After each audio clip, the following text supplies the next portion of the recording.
On this episode of ResiWeek, Crestron partners with Origin Acoustics, long-term success, and how drought affects chips. All this and more on this episode of ResiWeek. The network for the AV industry. What are you listening to? This is AV.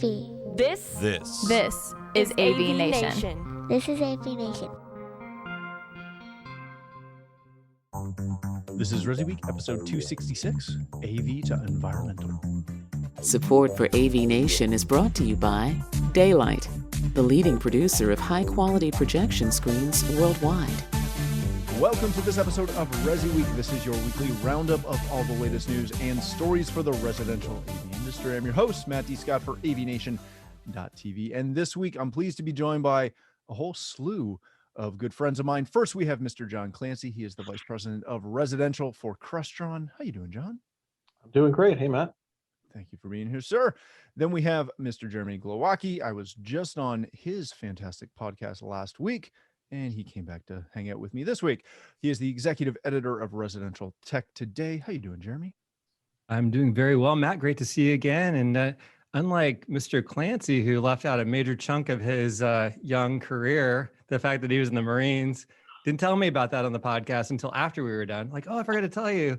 I don't think Matt left anything out. We talked for an hour, so we covered about everything. We barely started talking. I know. I had another page of questions that we didn't get to. It's the worst thing about having me on a show is I talk a lot because I'm practiced. Then we have Mr. Mosey Levy. He is the senior nerd at Backstage AV. How you doing, Mosey? Good, Matt. Thanks for having me. Thank you for being here. And last but certainly not least, we have my good friend Avi Rosenthal. He is a partner at Blue Save. How you doing, Avi? I'm doing well, Matt. Thanks so much for having me today, and I'll do my best not to do all of the talking because sometimes I get accused of that too. So it's crazy how that happens to us. I feel like it's not on purpose, but kind of is. Yeah. All right, gentlemen, let's kick this off. There has been a bunch of stuff going on in the news, so we're going to cover a bunch of it. First up, from our website, a brand new partnership with Crestron and Origin Acoustics. So, John, I'm so glad that you are here for this. If you haven't seen it, check it out. As I said, it's on our website as well as a bunch of others. Crestron has got a new audio controller piece, and Origin has built some beautiful loudspeakers for it. John, what kicked off the partnership between Origin? You guys, especially on the commercial side, you've expanded into speakers a couple of years ago. And this seems like a really nice just dovetail to add it into the residential space. What pushed the decision to look at adding a speaker line, and what brought Origin into that conversation? So we've had speakers for a while now, and we knew we needed a refresh about a year ago, and we started to really dig deep. And we also know, even as big as Crestron is, we needed to focus on the things that we were really good at. And speakers are something that we really know that you have to be really good at. And we looked around, and Origin really matched up nicely with what we wanted to do. From an integrator perspective, I think they get great reviews from their dealers around ease of installation. I mean, the concept of not having to go up on a ladder with a screw gun in your hand. I just remember my days of being a technician and trying to do that, and just that aspect of installation, but the quality. Again, really focusing on their silk dome tweeters, their ceramic coated aluminum tweeters on the higher end models that we're building with them. Really focused on the quality of our new audio solutions, right? So the speakers are just part of the story, and partnering with Origin is obviously a huge part of that story. But we wanted to time that with the release of our new audio distribution system, DMNAX. It's the first of its kind, not just for Crestron. It's very, very unique. It's really not unlike anything else out there. It's extremely flexible, extremely scalable, built-in audio streaming in every single zone. And it has tons of power. So we know we needed a high quality speaker to match up along with that. And that's where, the talks with Origin really began. Yeah, very good. Jeremy, this is a very interesting thing to see Origin continue to partner with big players. They did the first one with B&O, and then they've done another one with Crestron. what is pushing the partnership from so many manufacturers these days to go out and, you know, partner to add those skill sets? Well, I mean, I think that you just, like what John was saying, you look for expertise in a category. If there's a good fit from a corporate standpoint with the two companies working together, I think that you just don't need to reinvent the wheel. Not everybody needs to be in the speaker business per se. A lot of companies are, and Crestron has been in it. But to be a manufacturer trying to do all of those pieces that you don't do on a daily basis necessarily for a product, I think you go to somewhere that has the facility to do it, the engineering to do it, and expertise. And I think it's exciting to see this collaboration in effect, because it's a very, really, when it comes down to it, we're in a very small industry, and to be able to get along and play well together and figure out ways to basically make a better solution for the customer, the end user, that's what it's all about, and not about just trying to outdo somebody in something that's not maybe your core competency. Yeah, very good. Mosey, I'm so glad you're here for this one, because not only are you the senior nerd, but typically if I have a dealer question about Crestron Home or something in the Crestron world, you were the first person I think of. So when you saw this, when you've seen and hopefully soon get to play with the DM-NAX system, like, it looks phenomenal from my standpoint as a Crestron dealer, as somebody working in, you know, the area in which you work. What does this kind of solution and this kind of partnership mean to you as an integrator? Yeah, so it's huge, because audio has been a weak point across the industry when it comes to integration. If you're doing a standalone system, it's not that difficult, but no one's doing, you know, at this level, we're not doing standalone audio systems. We're doing integration. And so the options we've had up until now have really been barely okay. So we were really looking for a very well integrated solution that is modern, and NAX on paper looks incredible. You know, it's got a stream per zone, like John said. It's got the power we need, and it's got the flexibility. Beyond that, it integrates with Crestron to a deeper level than a traditional audio system would. It's going to have, it's going to be able to take your video streams from NVX, and without any physical connections, just through some software checkboxes, it's going to be able to stream your Cable-Box or Apple TV right over the network into your audio system. So right there, that reduces rack time for us. We spend so much time wiring up our racks, so that makes it much easier for us. And it also reduces complexity. We don't have to think about or communicate or document stripping audio out of one device and routing it to another device. So that right there is huge. And then it also brings together, it gives us digital inputs, which we can then trigger sound files on the NAX. So basically, you could have some sort of doorbell set up where you could have a ding dong by the pool. So many of our clients ask us, how do we know when someone's at the door when we're by the pool? And that right there is it. Yeah, that's very. It's super exciting. The last thing I'm going to say is that it's got, about the audio streams, it has so many great services. I just want to see how they work in real life, but that's super exciting too. And the reason, not to explain your response, but the reason Mosey's saying because it's coming out in June, right, John? Yeah, it ships in June. I have a unit. There's a handful of units running around here. I've been playing with it for a couple of months now. So, you know, we'll open up an external beta. I know Mosey's chomping at the bit. I think he emails me every other day, but as soon as we get them, we will get give one to Mosey. Just send me the tracking number when you have it, please. Thank you. Yeah, the plan is to get those out soon. But yeah, it is, the internal success of this internal beta program has been spectacular. Fantastic. Avi, let me finish with you on this. One of the things that I find really interesting and exciting about NAX is the high resolution aspect of it. Most distributed systems don't really have that, and if they do, it's hey, we have Tidal, so we have high res. Most customers, when they want high res, they're forced to go to a typical 2-channel solution. Right. Is this going to really help build the momentum of high res? Yeah, I think we've been limited somewhat by the hardware that's been available, right? The streams, you've got services out there and you've got content that are certainly high res enough to be on these systems. But up until now, we really haven't had a true choice of distribution to send these kind of larger pipeline systems. Now you do. I think it's also going to raise the bar. You know, when Mosey goes to do an installation now, instead of sort of talking down maybe a little bit about the quality, he can talk it up.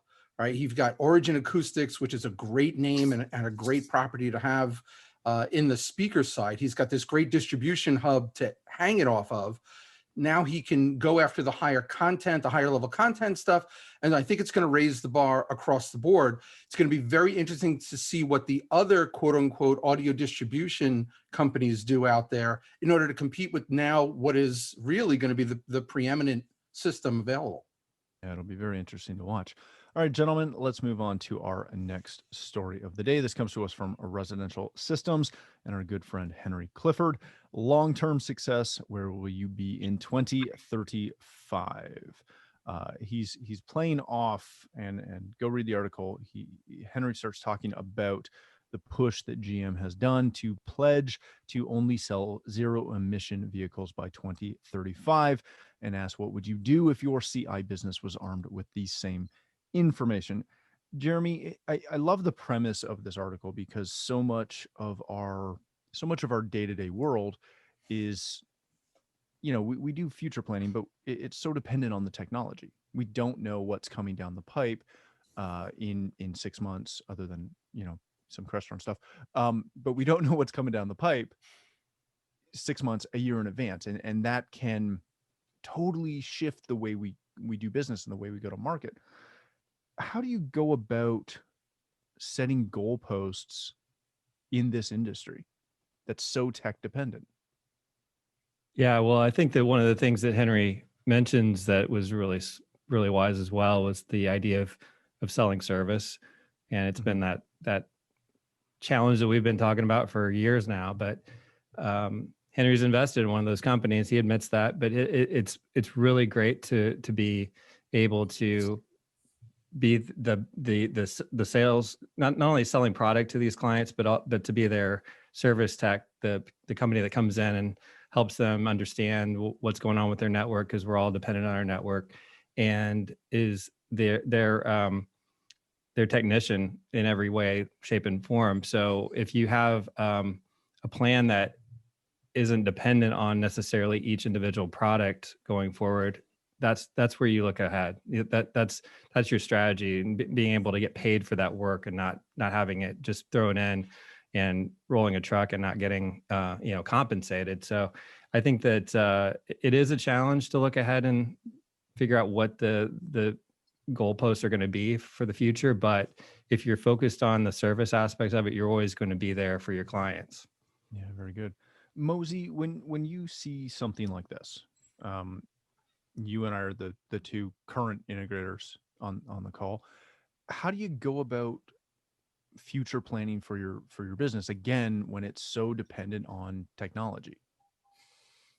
That's obviously impossible, but the only thing you could really do is kind of look backwards over your past maybe 5 or 10 years and see what's changed over that time, and see maybe what might change going forward.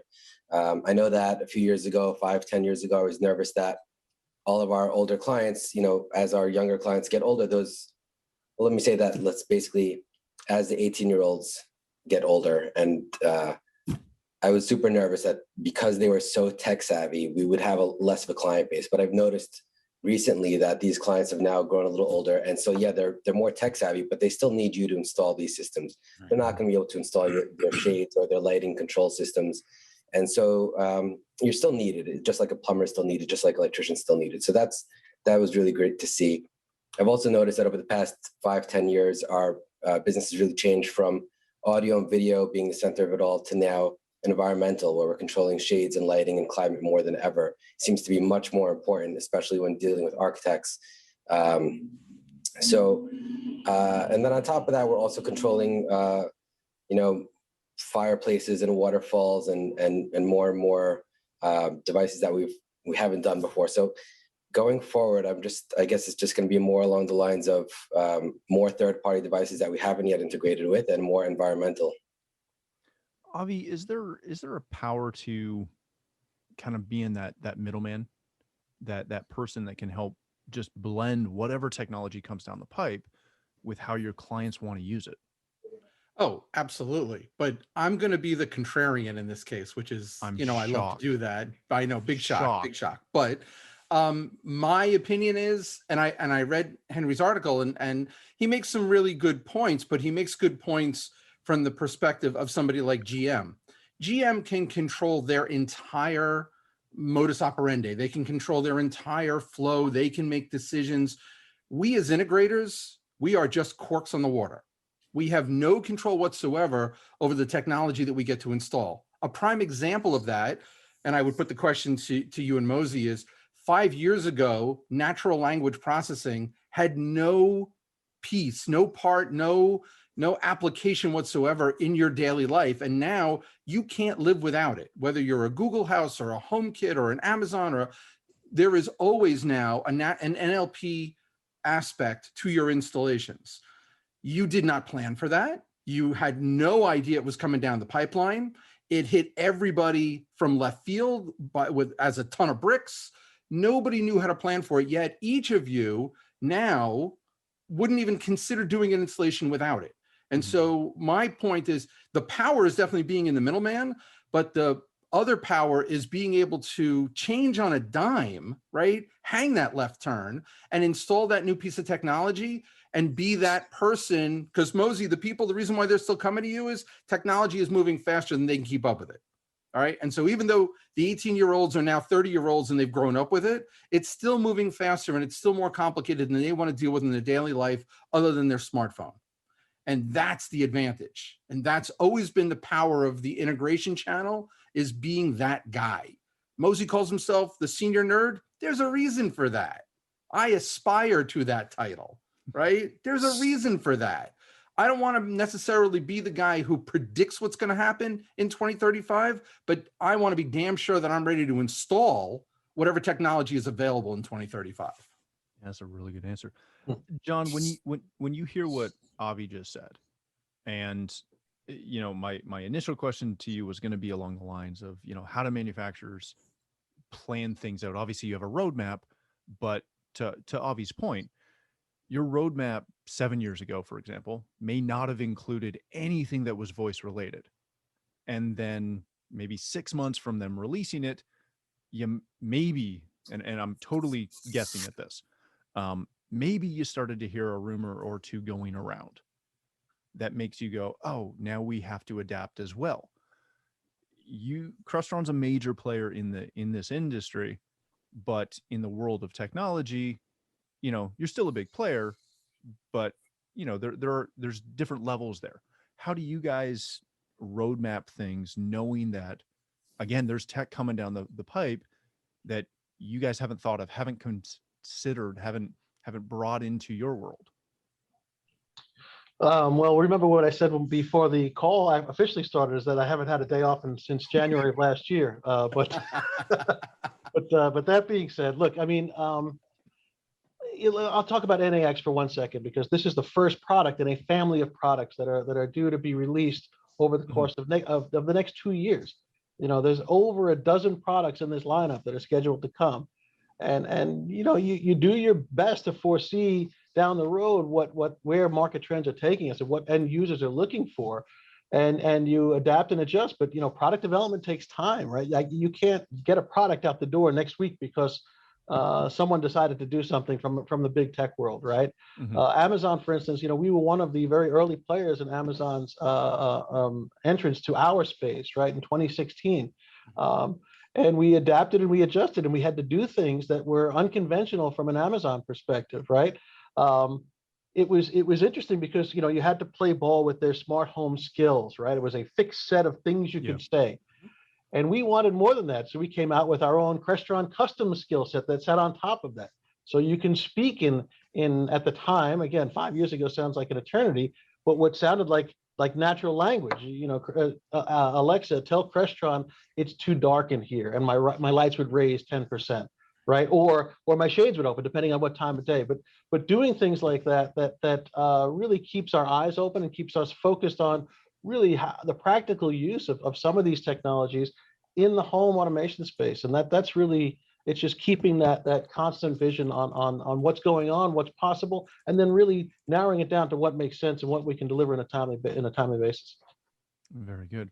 All right, gentlemen, let's hit most likely our final story of the day. We were going to talk chicken, and specifically fried chicken, but Avi brought a very interesting article to my attention kind of last minute. And even though we talked about it last week, I still want to talk about it a little bit. And if we have time for chicken, we'll talk chicken.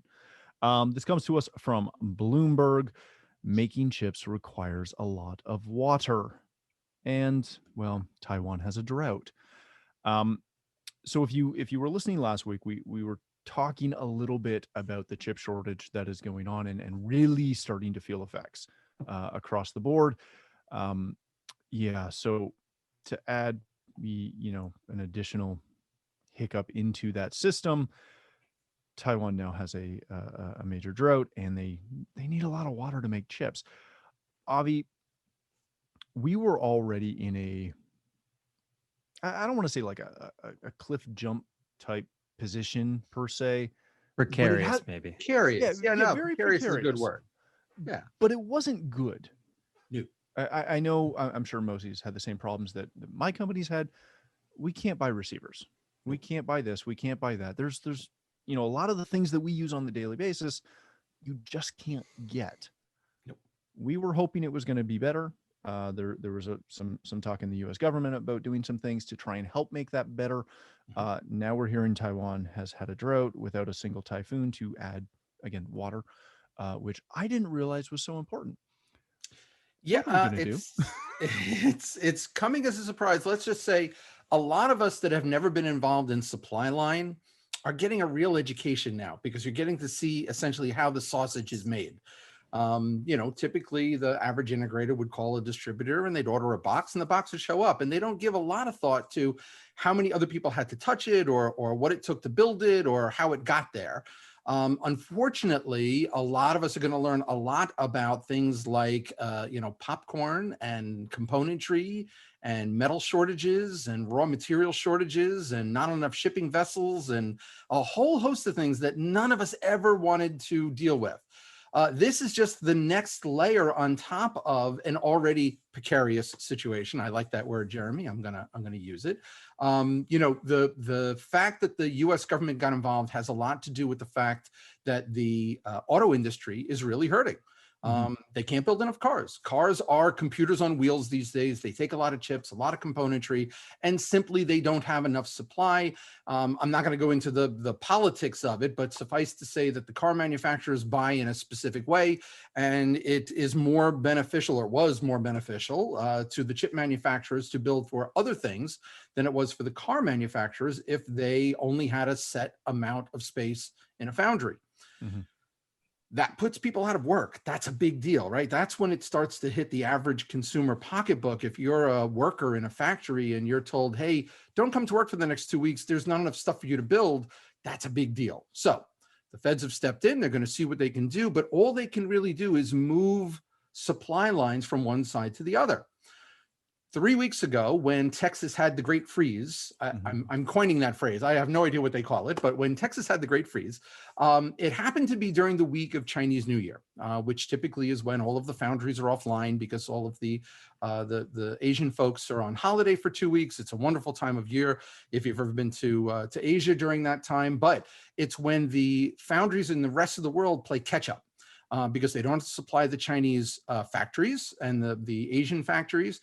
And so a lot of times the foundries here in America and other places play catch up. Well, it was the exact same week that the Samsung plant in Austin went down for a week. Why? It froze. There was no water. There was, as you heard, on the news, there was no water.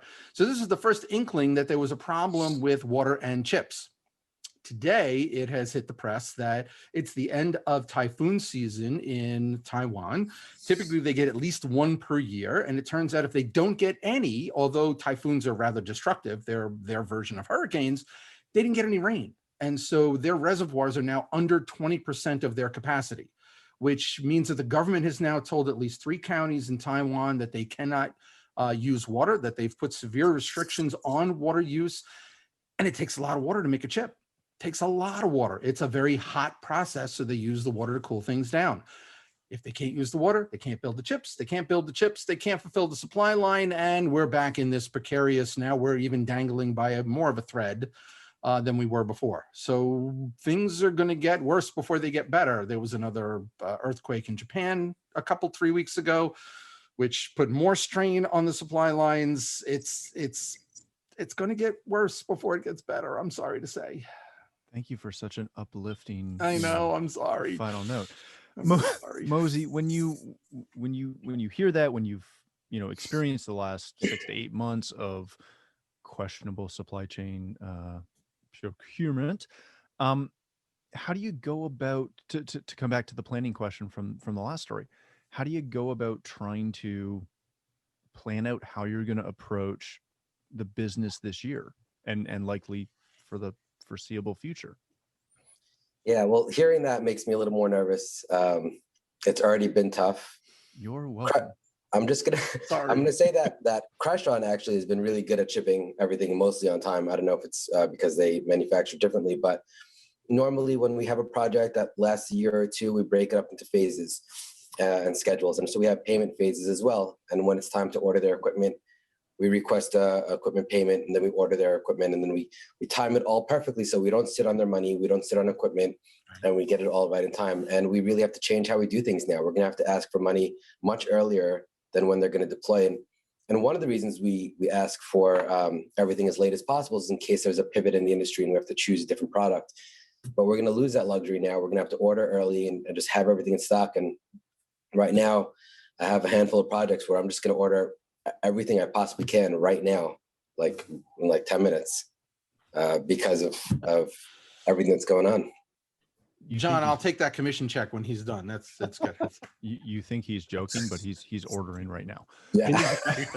I don't Then blame the him. PO, the PO be transferred via Zoom? I'm sorry. Right. Watch your computer screen. We'll see it.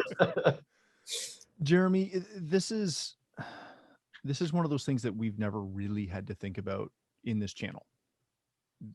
Usually if there was a product you couldn't get, it's because you weren't a dealer or there was limited distribution.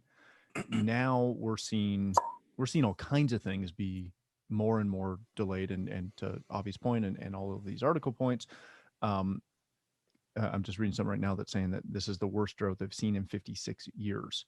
And they're expecting that they can produce chips through May, and that'll be the end of it. What do you suggest dealers do to explain to their customers what's going on? Because I know I've talked to a couple of my customers about it, and they look at me like I'm crazy. Like, what do you mean? There's stuff everywhere. It's like, no, there's not. How do you take something that is so industry specific and make it make sense to an end user? Well, I think that we have the automotive industry at least to use as a representative, that's in the public sphere right now. Mm-hmm. We're talking about it with, like you said, the feds are involved. So you say that's part of our world too, and we're behind them, unfortunately, in priority. And it's really just an information campaign. I mean, the amount of the information we just learned about before this call from this article, it just comes at you. We get a global pandemic. Everyone knows what that's been doing. We are seeing environmental things happen that haven't happened before in Texas, in Taiwan, obviously. It's a scary time. I mean, it freaks you out. Our livelihoods are all tied to this. It's not a matter of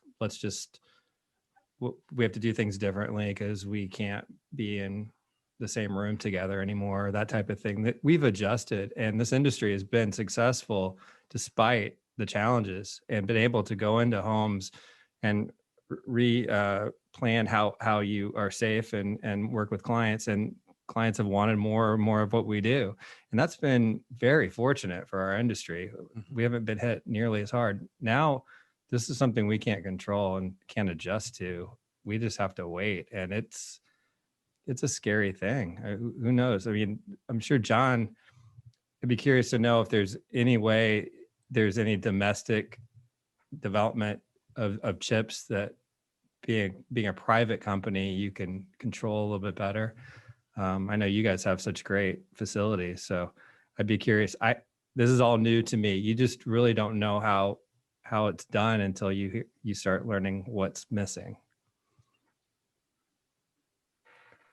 John, I guess I'm asking the question. Put John on the spot. It's like, yeah.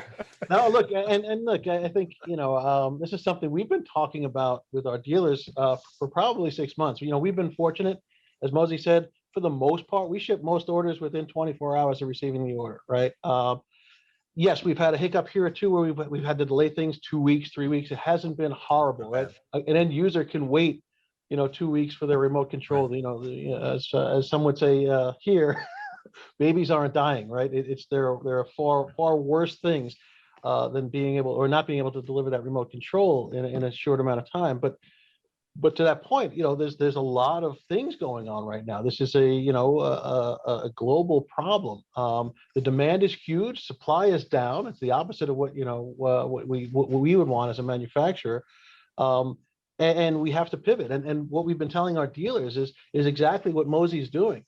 Be prepared, talk to your customers, get those orders in as early as possible. It's one thing to not have a remote control to control your television when you move in, but if I can't control my lights or I can't bring my shades down in my bedroom, again, it doesn't sound, these aren't, life-threatening issues, but they certainly affect, as Jeremy said, our livelihood in this business. It's Mosey getting paid, Mosey's ability to pay Crestron, all of those things cascade when there's a problem. So having these discussions openly and honestly with the end users early on about getting these orders in, let's do what we can to expedite them, and that's really, and to Jeremy's point, I think you're right. I think it will get worse before it gets better, just based on this morning's news. But it's trying to stay ahead of that and trying to educate people and provide that information out there.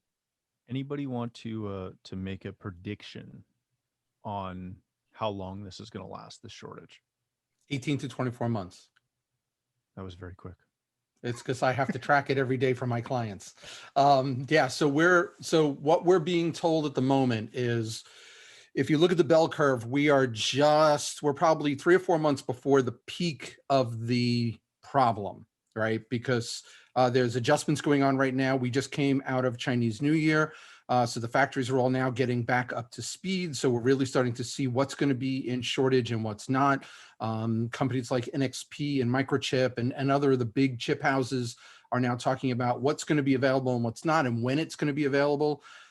Interestingly enough, this is affecting processors across the board, right? So if you're building cellular devices or you're building wireless devices, you're building intelligent devices or you're building, not so intelligent devices, I have yet to have found a manufacturer that is not being affected by this. And so what we're seeing is we're about 3 or 4 months from where the peak will be, and then it will take approximately 18 months for us to come down the other side. This is less COVID related at this point because the Chinese factories are all up and running, and more about the break in the supply lines during COVID that are now having to get ramped back up and what's going to happen in the future. The biggest problem, and John, Crestron probably doesn't have this issue at all because you're big enough, but the biggest problem we're having is that we placed orders for product for componentry last fall, and the distributors are now calling us and saying, hey, we have your product ready, but unless you pay us an extra 30%, we're going to the next name on the list. Yeah. Right. And here in America, it doesn't happen that often because then you get the law involved. In other places, there's not a lot of law to deal with when it comes, people talk about communist China all the time. Yeah. China is one of the most truly capitalistic places on the planet. Yes, the government is communist, don't get me wrong, but at the bottom line, every day it's capitalism. Money talks, nobody walks. So it's going to be very interesting to see how it plays out, but I would suggest we're going to be here for 18 to 24 months if I had to, really put a stake in the ground. And on that bright and uplifting note, we will wrap it there. Thanks so much, Avi. All right, gentlemen, thank you all for joining us. Avi, if people want to connect with you, learn more about BlueSav, how do they do that? Best way is on our website, www.bluesav.com. I'm also on Twitter at AviRFL. Excellent. Thank you, sir. Mr. Levy, thank you for joining us, my friend. If people want to connect with you, learn more about Backstage AV, where can they do that? Thank you for having me, Matt. We're on Instagram at Backstage AV, and I'm on Facebook and very active in the groups as Mosey Levy. Excellent. Thank you, sir. Mr. Glowacki, thank you, sir, for joining us. If people want to connect with you, learn more about residential tech today, catch my beautiful and wonderful guest spot as your podcast guest, where can they do that? Absolutely. ResTechToday.com. And you can find the podcast there or on your favorite podcast catching service. Excellent. Thank you, sir. Mr. Clancy, last but not least, thank you, sir, for joining us. If people want to connect with you, learn more about Crestron, where can they do that? Clancy at Crestron is my email, and easily findable on LinkedIn and other places like that. But thank you for having a great conversation today. Thanks. Thank you all for being here. Thanks again for joining us. If you'd like to connect with me, you can find me on Twitter at Matt D. Scott and pretty much every other social platform. But more importantly, please visit AVNation.tv, where you'll find this show as well as a wide variety of our other shows with all the verticals that we cover. When you visit the website, please take a moment to check out our supporters. We are extremely thankful for their support and ask that you check them out as well. Thanks again for watching. That's all the time we have for this episode of ResiWeek.